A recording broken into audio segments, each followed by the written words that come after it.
દક્ષાબેન તમારા પાસે 500 રૂપિયા પડ્યા હોય તો આપો ને ઉછીના. રોલ માર પાસે હતા પણ સવારે શાકવાળી આવીને એટલે મેં બધાનું શાક લઈ લીધું. આંચે જ પરમના પપ્પા આવીને એટલે લઈને આપી જાઉં તમારા 500 રૂપિયા.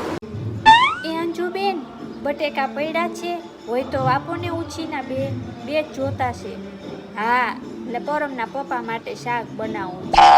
હા કાલે અમે લોકો ફરવા ગયા હતા ને તેમાં શાક લેવાનું ભૂલાઈ જ ગયું. બોલ.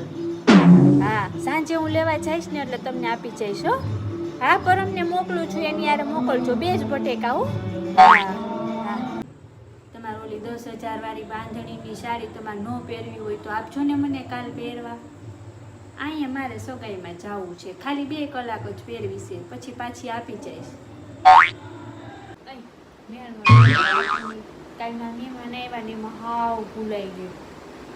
એ રેખાબેન તમારું ઓલું મોટું તપેલું હોય તો આપજો ને, મારે સાંજે મહેમાન આવવાના છે.